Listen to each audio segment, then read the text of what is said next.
فاسألوا أهل الذكر إن كنتم لا تعلمون. Assalamualaikum warahmatullahi wabarakatuh. Selamat datang kembali ya, Sobat Ahkam TV.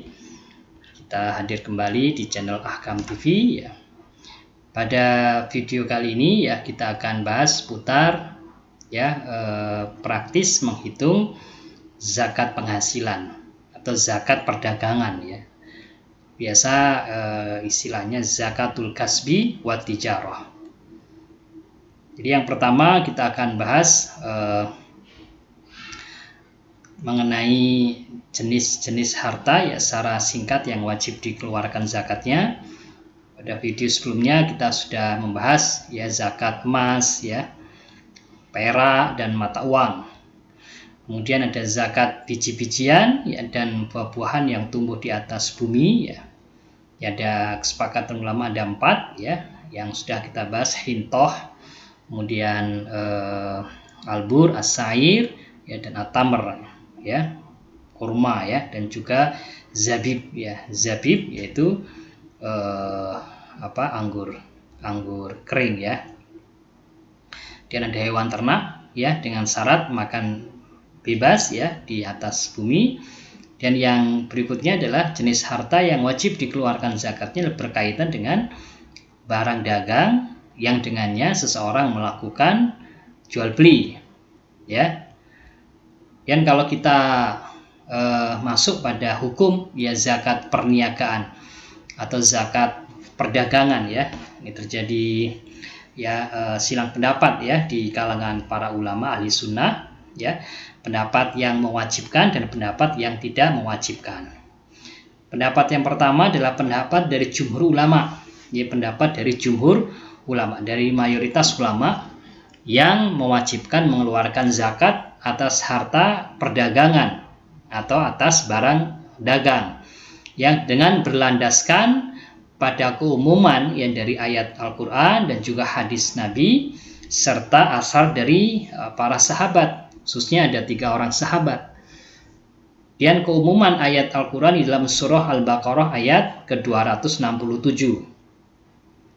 Pada ayat ke-267 ya, Allah Subhanahu wa taala berfirman, "Ya ayyuhalladzina amanu anfiqu min thayyibati ma kasabtum wa mimma akhrajna lakum minal ardh."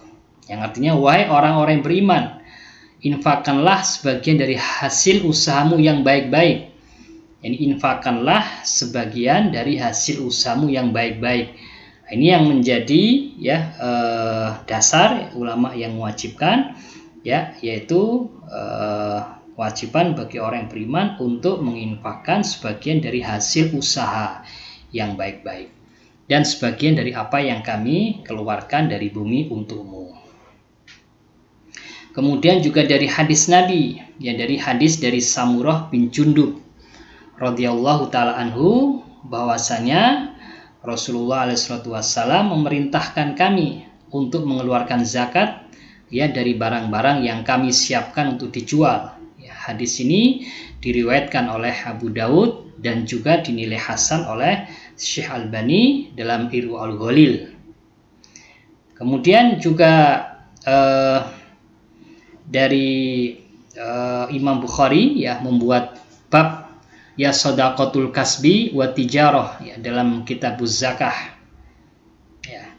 Di dalam tafsir As-Sa'di, Syekh Abdurrahman bin Nasir As-Sa'di ya menjelaskan ya atau menafsirkan ya di dalam surah Al-Baqarah ayat ke-267 tadi, bahwasanya Allah menganjurkan kepada hamba-hambanya untuk menginfakkan sebagian yang mereka dapatkan dalam berniaga dan sebagian apa yang mereka panen ya dari tanaman ya, dan biji-bijian maupun buah-buahan.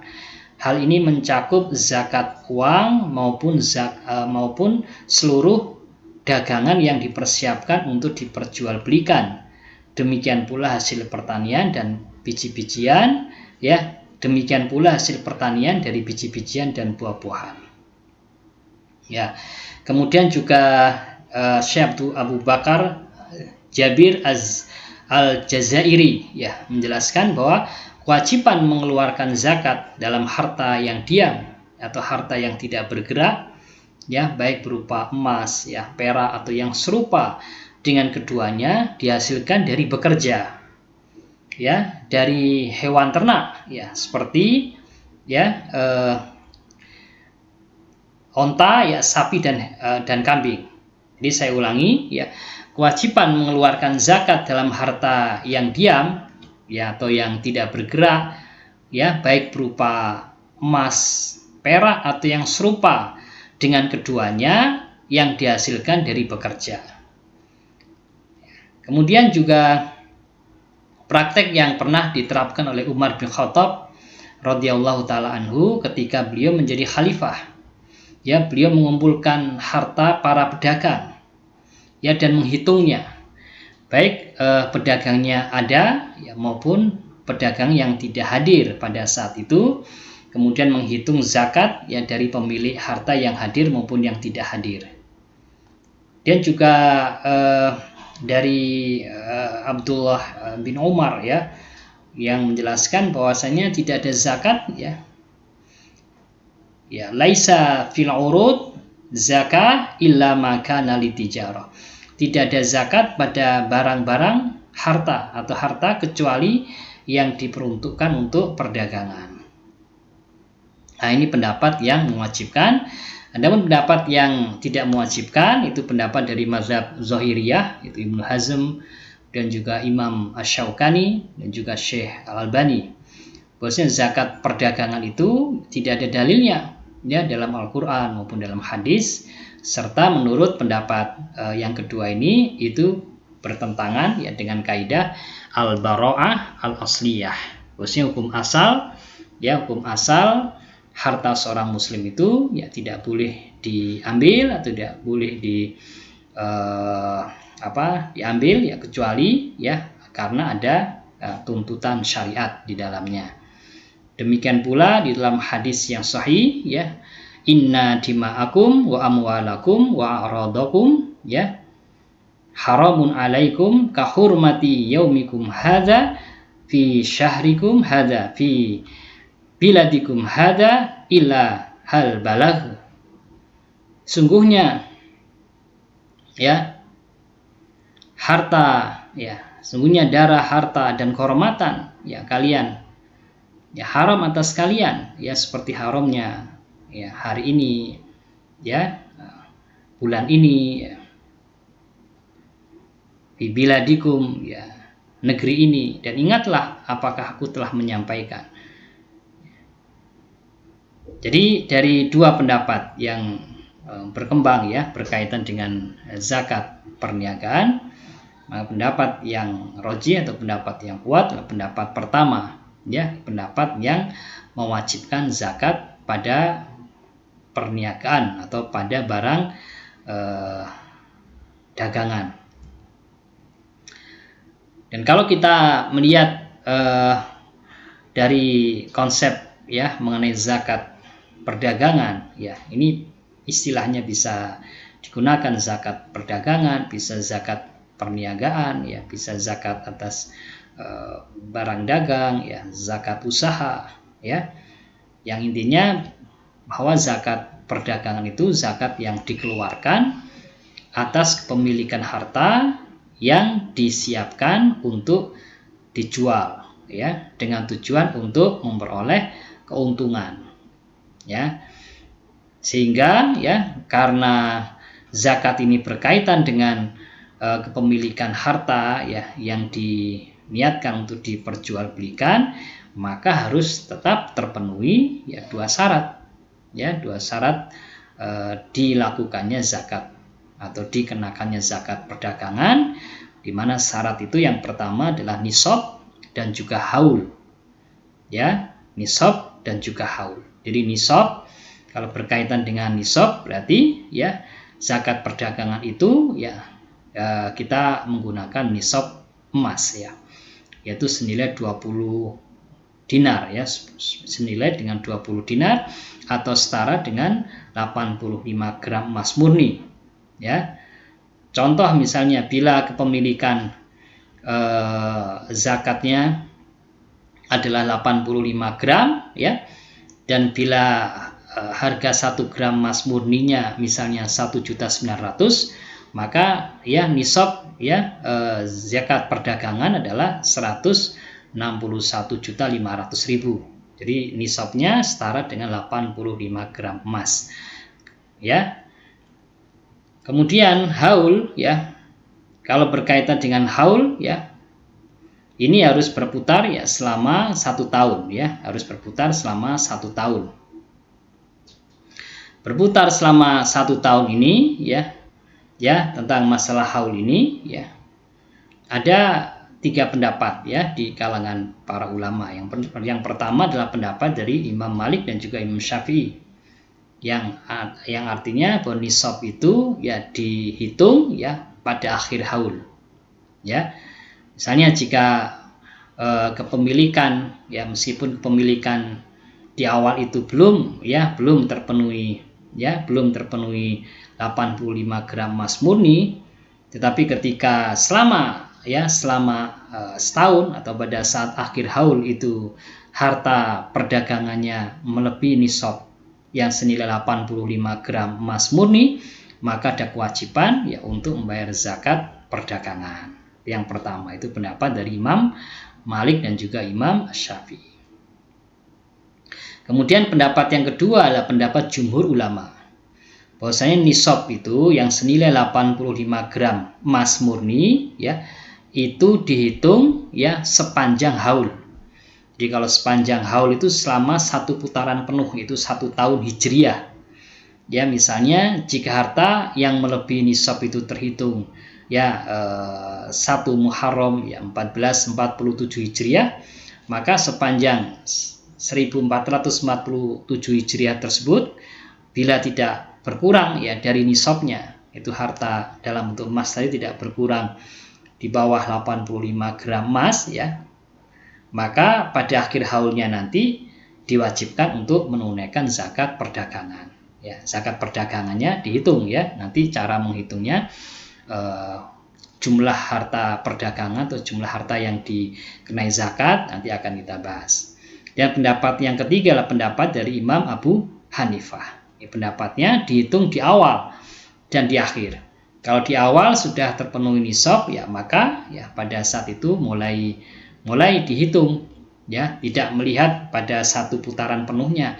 Dan kalau selama 1 tahun ya, 1 putaran penuh pada akhir haulnya masih di atas nisab ya, maka ya sudah ada kewajiban untuk menunaikan zakat.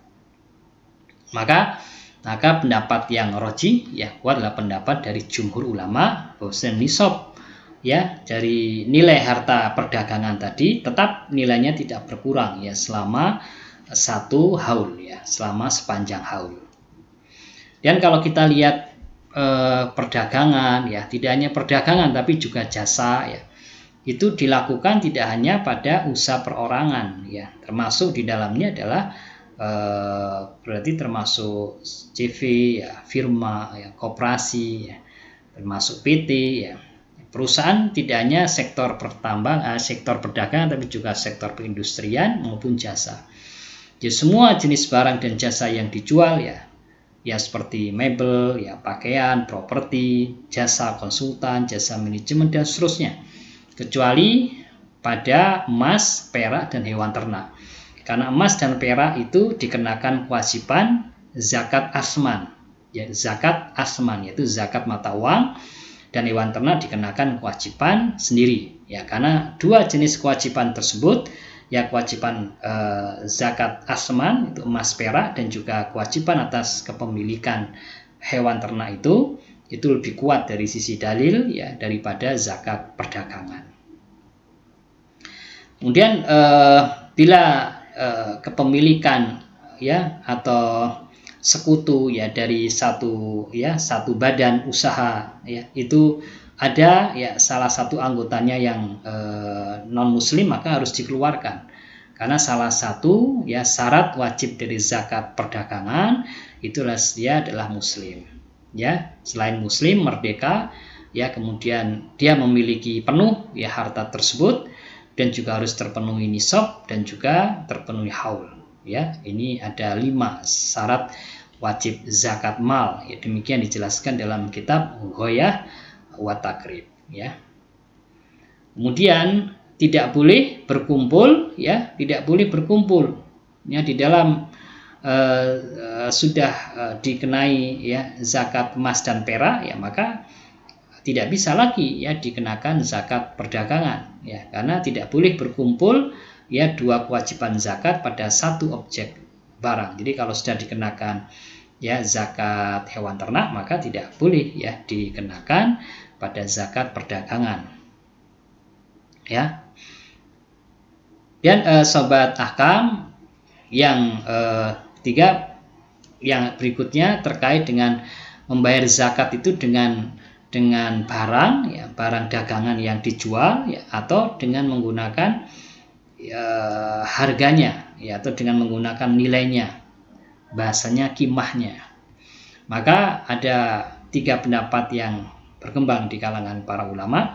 Yang pertama adalah pendapatnya jumhur ulama. Jadi jumhur ulama itu menjelaskan bahwasanya wajib mengeluarkan dalam bentuk uang.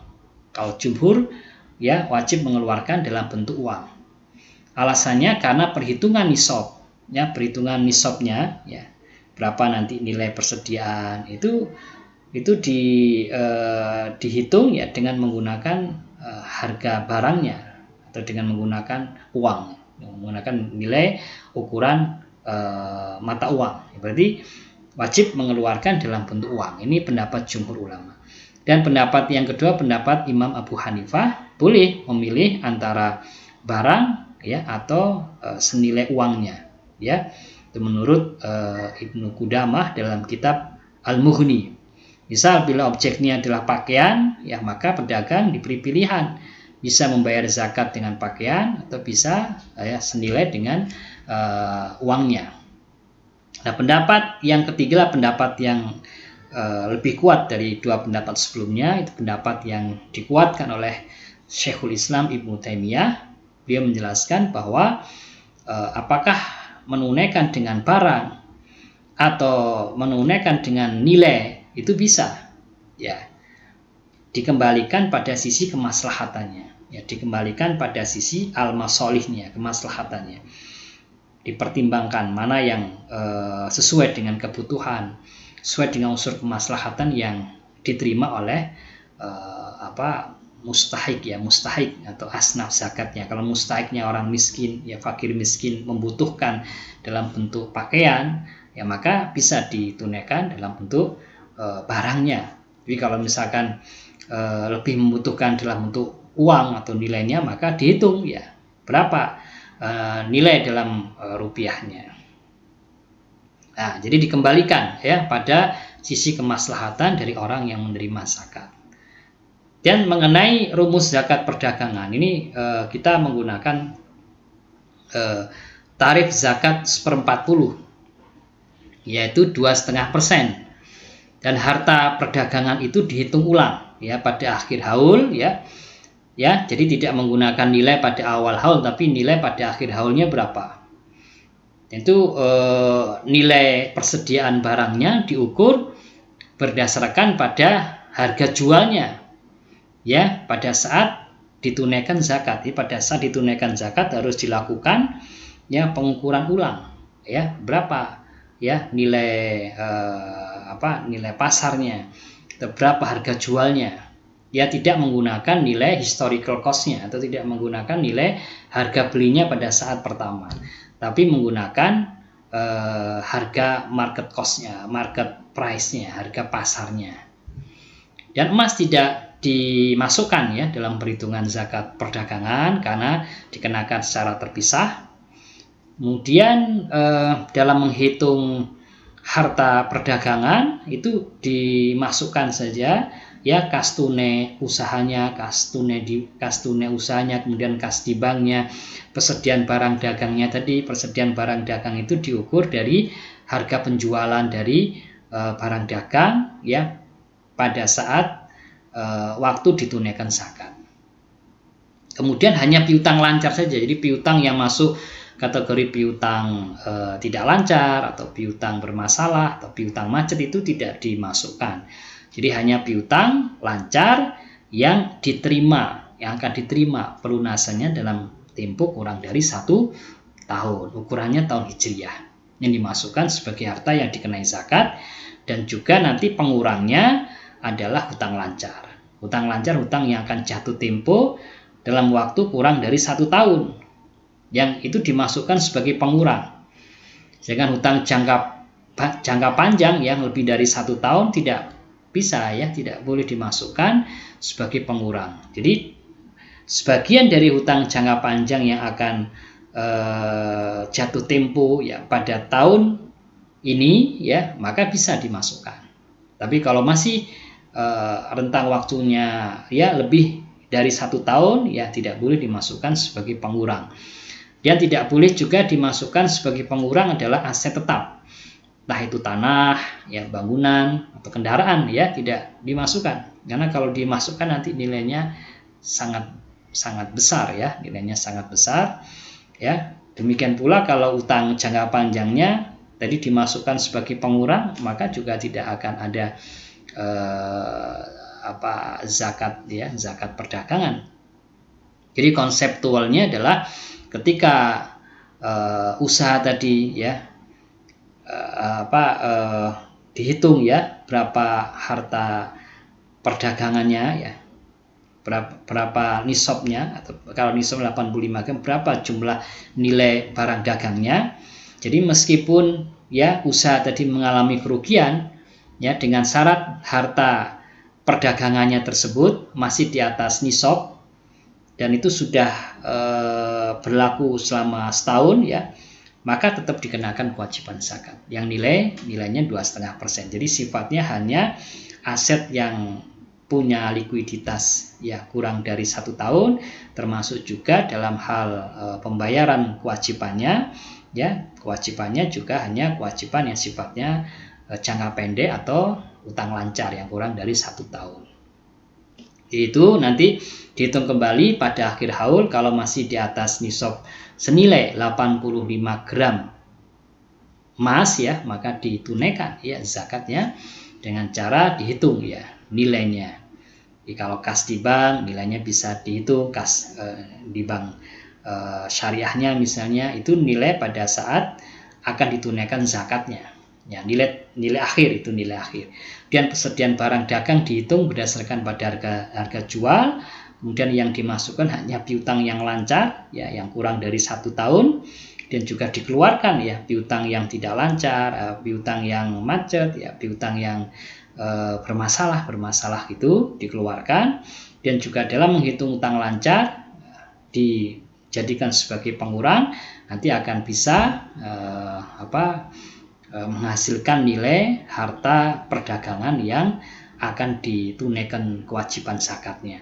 Dan baru kemudian dibandingkan dengan nisab. Kalau di atas nisab yang tadi setara dengan 85 gram emas murni, maka itu adalah nilai harta yang dizakati dan dikalikan dengan tarif zakat 2,5% dari total harta yang akan dikenai zakat.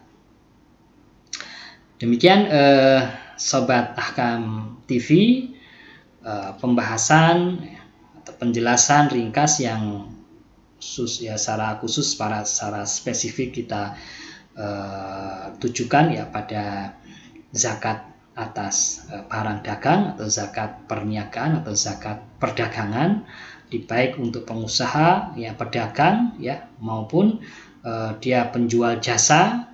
Kalau sudah terpenuhi syarat dan rukun, ya, rukun dari zakat perdagangan ini, ya, maka wajib untuk menunaikan, ya, zakat atas harta perdagangan, khususnya, ya, berkaitan dengan terpenuhi nisab, ya, yang nisab itu senilai 85 gram emas dan juga sudah berputar selama haulnya selama 1 tahun Hijriah. Demikian Sobat Ahkam TV, ya, semoga apa yang kita sampaikan bermanfaat kepada semuanya. Insyaallah kita akan lanjutkan, ya, pada video selanjutnya, ya, di channel Ahkam TV. Saya Kausaria Salman undur diri. Assalamualaikum warahmatullahi wabarakatuh. لا إله إلا الله محمد رسول الله عليه صلاة الله وآله والأحبة